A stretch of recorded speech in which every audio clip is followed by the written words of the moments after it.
예, 오늘의 모닝 브리핑 시작하겠습니다. 연준 인사들이 연이은 신중한 발언, 금리 인하에 대한 기대감, 그리고 증시 고평가에 대한 어떤 논란 이런 것들이 제기되면서 상승세가 주춤하는 그런 모습이 나타나고 있고요. 또 다음 주에 미국 정부 셧다운 가능성이 계속 제기되고 있잖아요. 이런 점도 일단 좀 지켜보자. 그러니까 이런 분위기를 만들어냈습니다. 자, 우리 증시는 어제 외국인들이 매도를 했고 전체적으로 시장이 좀 눌리는 그런 모습을 보였는데 다만 아직까지 삼성전자는 매수하고 있거든요. 그러니까 삼성전자까지 매도하느냐 아니면은 삼성전자 매수가 결국에는 뭐 외국인들 매도는 잠깐 쉬는 거냐, 그러니까 이런 것들을 좀 가늠하는 중요한 기준이 될 것 같습니다. 그리고 코스닥이 이틀 연속 하락했는데 9월 들어서 3일 연속 하락이 없었거든요. 그래서 좀 추세가 좀 깨지는 건지 이 부분도 주목을 해봐야 될 것 같습니다. 우선 미증시는 3대 지수 모두 큰 폭은 아니지만 어쨌든 좀 흘러내리는, 밀리는 그런 모습이 나왔고, 주요 업종으로 봐도 이제 하락한 업종이 조금 더 많았죠. 국제유가가 올라가면서 에너지 업종이 1.2% 올라갔고 유틸리티가 0.7% 올라간 것 정도. 그 외에는 이제 대부분 하락하는 그런 모습을 보였습니다. 부동산 업종이 1% 이제 많이 빠졌고, 전체적으로는 좀 쉬어가자. 그동안 안 올랐던, 그러니까 덜 올랐거나 눌려있는 업종으로 분산을 해놓고 전반적으로는 좀 지켜보자, 이런 분위기가 만들어졌는데, 시장이 이런 흐름으로 만들어지게 된 계기들을 보면 우선 파월에 증시 고평가다 이렇게 해석될 수 있는 발언을 했잖아요. 그러니까 파월의 발언 이후에 그럼 AI주가 그동안 많이 올랐으니까 밸류 부담이 좀 있네, 가격이 좀 비싸네, 그러니까 이런 인식이 좀 있었던 거예요. 그래서 뭐 이런 종목들 중심으로 매물이 나오는 그런 모습을 보였는데, 다만 이제 여전히 증권가의 시각은 별거 아니다 이렇게 해석하고 있습니다. 예를 들어서 톱니 같은 경우는 그 미국 연준 인사들이 미국 밸류가 적당하다고 한 적은 한 번도 없다, 거의 없다. 예, 그래서 이거는 그냥 일상적으로 하는 이야기이기 때문에 새삼스럽게 대단한 악재로 해석할 필요가 없어서 전략을 바꿀 이유 역시 없다, 이렇게 이제 언급을 했고요.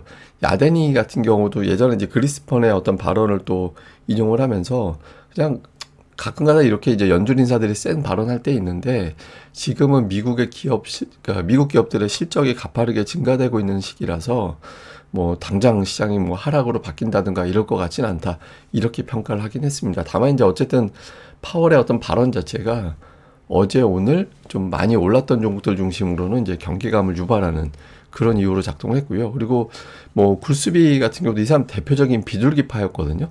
그런데 이 사람도 추가 금리 인하에 대해서는 조금 신중한 그런 태도를 보였어요. 그러니까 인플레이션이 진정된다라는 걸 전제로 과도하게 금리 인하하기는 쉽지 않다.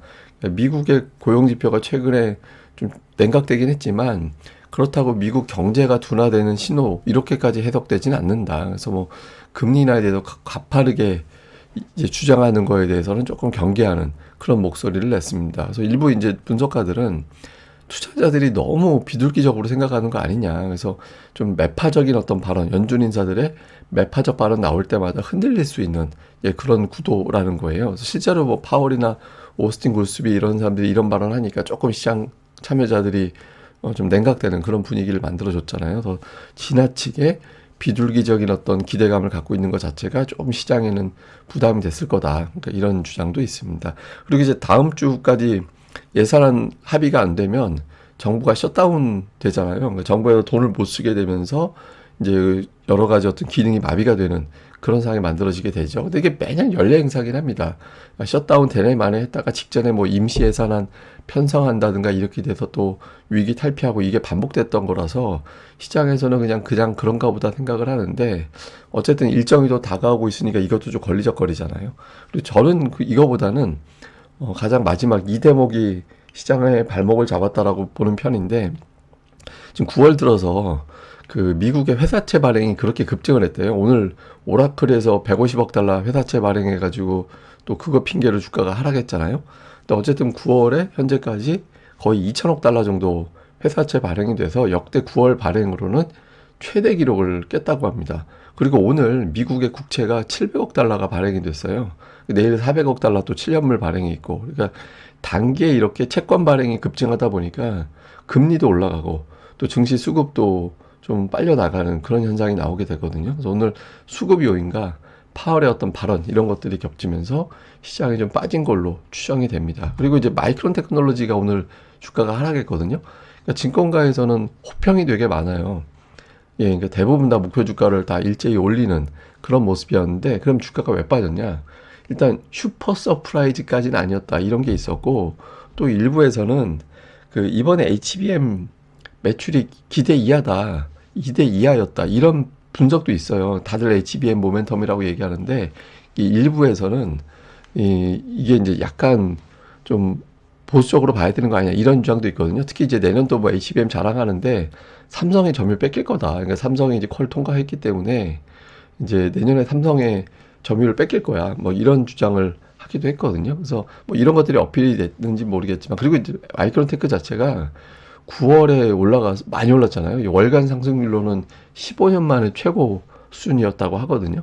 예, 그러다 보니까 이제 많이 올라서 좀 매도 물량도 있었고, 여기에다가 이제 또 삼성도 부각되고 하다 보니까 여기서 매도 물량이 나오면서 이제 좀 밀리는 이제 그런 모습을 보였습니다. 그러니까 시장에서는 이게 이렇게 호실적 나오는데 주가가 빠져 그래 버리면 그러면 종목 뭐가 올라갈 게 있는데, 이렇게 또 해석하는 측면도 있거든요. 그래서 마이크론 테크놀로지가 하락한 건 또 투자 심리에는 일부 영향을 줬을 겁니다. 그리고 어제 이제 보여드린 편인데, 미증치가 20일 넘어가면 9월에 20일 넘어가게 되면 그때부터 좀 주가가 흘러내리는 그런 경향성이 있거든요. 그래서 이런 경향성에다가 앞서 말씀드린 대로 미국의 국채가 700억 달러나 발행이 되고 또 회사채가 또 계속 발행되고 하다 보니까 수급이 좀 빨려 나가면서 시장이 좀 눌리는, 예, 그런 현상을 유발했던 것 같습니다. 뭐 주요 종목으로 보면 우선 뭐 엔비디아, 애플, 아마존, 알파벳 이런 종목들이 빠졌는데, 좀 증권가에서 주목한 종목들 보면 이제 GM이 UBS에서 이제 실적 개선이 기대가 된다라고 하면서 목표 주가 상향을 했고요. 테슬라 오늘 4% 가까이 올라갔잖아요.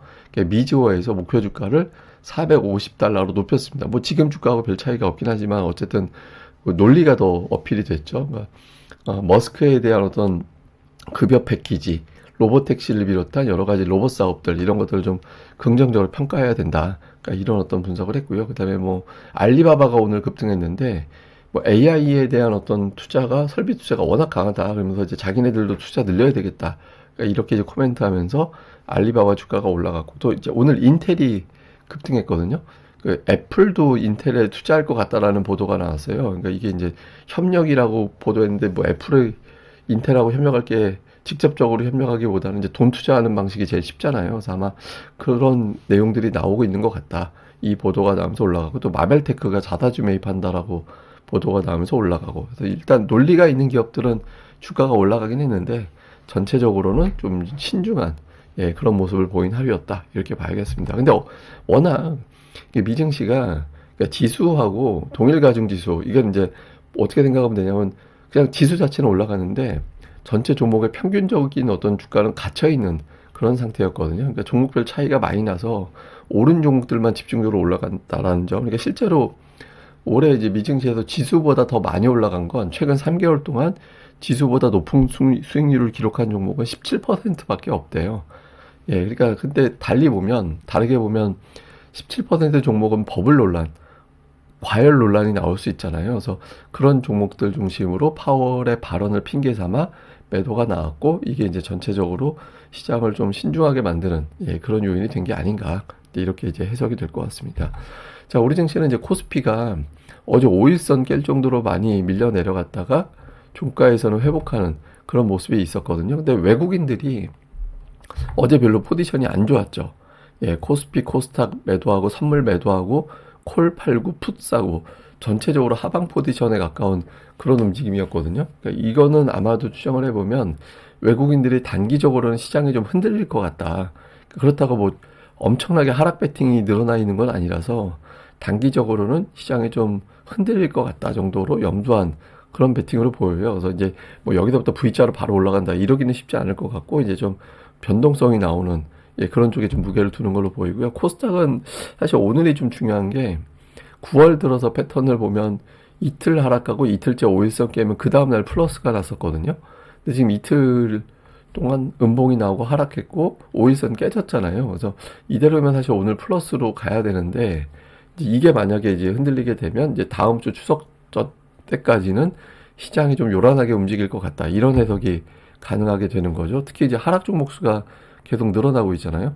예, 뭐 946개, 1070개, 1143개. 근데 이게 그 제가 보기에는 뭐 주초에도 잠깐 설명드린 거긴 한데 그 다음 주 추석 연휴 전후 정도 되면 과매도권으로 근접할 것 같아요. 코스피도 그렇고 코스닥도 그렇고. 그러니까 지금은 좀 시장이 요란하게 움직이지만 이 ADR은 계속 빠질 거라서 오히려 이제 조금 시장이 당장은 아니지만 다음 주 초반 중반 정도 지나가면서부터는 이제 그동안에 눌렸던 종목들 중에서는 수급이 바뀐 종목들을 좀 추려놓을 필요는 있는 것 같다. 그러니까 지금부터 그런 작업을 준비해둘 필요는 있다. 뭐 이 정도로 보면 될 것 같습니다. 그리고 그 시가총액을 보면 어제 이제 어떤 특성이 있었냐면 하이닉스가 빠졌잖아요. 하이닉스 시총이 260조 원 정도 됩니다. 근데 어제 조방원이 올라갔잖아요. 그러니까 조방원 종목들의 시가총액을 다 추리면 대략적으로 하이닉스하고 비슷해요.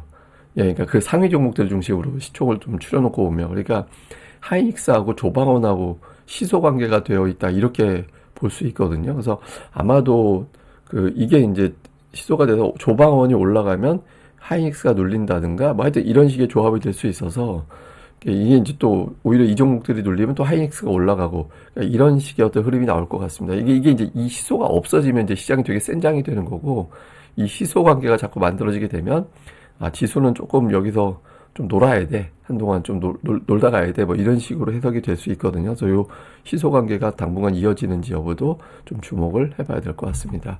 그리고 이제 일단 시장 자체가 이미 이제 보면은 대형주와 코스피는 이제 올라가고 어제 처음 눌린 거긴 하지만 중형주와 소형주는 이제 꺾여서 흘러내리는 그런 양상이었거든요. 그래서 전체적으로 이제 추석 전에 개인 투자자들이 적극적으로 매수하기 어려운 이제 그런 상황이다 보니까 외국인들이 당기는 대형주는 좀 올라가고 나머지는 좀 주춤거리는 그런 흐름이 나타났거든요. 근데 이게 추석 전에 개인들이 뭐 매일 연속적으로 강하게 매수하기는 쉽진 않잖아요. 그래서 당분간 시장은 좀 요란하게 지저분하게 움직일 것 같긴 하지만 이제 다음 주 넘어가면서부터는 이제 가격 부담을 거의 다 지금도 이미 가격 부담은 거의 덜어냈습니다. 그러니까 뭐 과매도 쪽에 오히려 이제 수평에서 아래로 내려가 있는 상태거든요. 그래서 지금도 뭐 언제든지 종목들이 상승하는 종목이 많은 그런 날이 좀 간간히 등장할 수 있는 날입니다. 그러니까 지금은 뭐 이렇게 과열이다 이렇게 이야기할 정도는 아니라서 뭐 상승 시도가 이제 간간히 나올 거긴 한데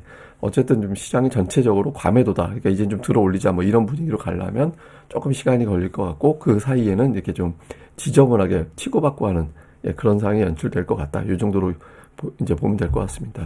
자, 시장을 좀 정리해 보면 파월 발언 이후에 AI주들이 좀 주춤하는. 근데 이게 보통 이런 발언 때문에 주춤거리는 건 그렇게 오래 가진 않거든요. 그게 이제 뭐 오늘로 미증시 이제 이제 반영되는 게 마무리가 되는 거냐. 요거 좀 주목을 해봐야 되죠. 그렇게 본다라면 오늘 오후장에도 우리 증시에서 당장 좀 변화가 생길 수도 있어서 요 흐름 좀 볼 필요가 있고 그리고 좀 환율이 1,400원 넘어갔거든요.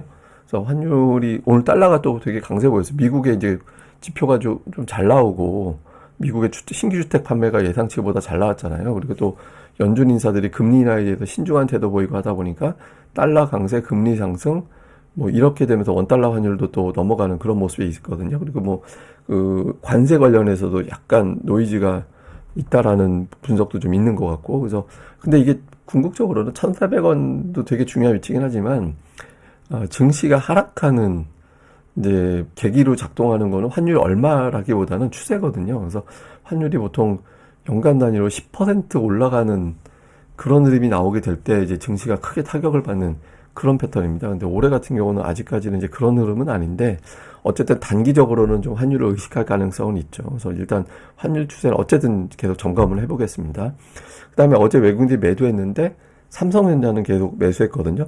그러니까 외국인들이 완전히 이탈한다고 할 때는 지속적으로 사던 메인 종목을 팔 때 이탈하는 거예요. 근데 아직까지는 이제 그런 흐름은 아니거든요. 그래서 오늘장에 외국인들의 전체적인 경향, 그 다음에 삼성전자 자체에 대한 어떤 움직임, 이거를 또 주목을 해봐야 될 것 같고, 그리고 이제 앞서 말씀드렸던 코스닥이 이틀 연속 하락했다. 근데 어제 같은 경우는 코스닥 대형주 자체가 다 빠졌잖아요. 거의 제약바이오, 2차전지, 뭐 등등 이제 대부분 다 하락했는데 이 중에 이제 하나 두 개 정도는 오늘 살아나는 움직임이 좀 나와줘야 되겠죠. 그래서 근데 그때 살아난다라고 할 때 만약 오늘이 됐든 내일이 됐든 어떤 업종이 가장 먼저 반응하느냐, 그러니까 이 부분도 체크를 좀 해봐야 될 것 같습니다. 근데 어쨌든 시장에서는 약간 이제 조금 뭐냐면 외국인 투자자들의 매수 매도 비중의 변화를 좀 주목을 해봐야 돼요. 지금 시장에서. 이게 보면 이 파란색 선이 매도 비중이고 오렌지색이 매수 비중이거든요. 근데 최근 들어서 보면 매수 비중은 좀 낮아지고 매도 비중은 좀 올라가는 그런 모습이 나왔잖아요. 근데 이제 매도 비중이 어느 때 좀 시장에 충격을 받냐면 전체 매제에서 30% 넘어갈 때. 예, 그러니까 무슨 리밸런싱이라든가 이런 이벤트 빼고 리밸런싱 이벤트 있을 때 40% 넘어가요. 근데 그거 말고 추세적으로 30% 이상이 유지가 되면 그때는 매도 위의 장세로 바뀌었다 이렇게 해석을 하거든요. 근데 아직까지는 30을 넘기고 있지는 않습니다. 근데 이게 조금씩 매도 비중이 올라가는 거라서 이 부분에서 더 이상 매도가 늘어나지 않고 이제 멈추게 되는지 이건 제가 당분간은 계속 체크하면서 이제 방송에서 설명을 드릴 겁니다. 그래서 조금 이제 외국인들 수급 경향성이 조금 2, 3일 정도 좀 안 좋아지긴 했는데 일시적인 건지 추세적인 건지 이 부분은 계속 점검을 해보고 외국인들이 그냥 추석 전까지는 좀 흔들겠다 이런 뭐든지 잠깐 쉬었다가 다시 매수 재개인지 이런 것들을 계속 점검을 하고 방송 때마다 설명드리도록 하겠습니다. 예, 그럼 또 하루 또 잘 보내시고요. 저는 또 다음에 뵙겠습니다. 이 방송 구독하기와 좋아요 꼭 부탁드립니다. 감사합니다.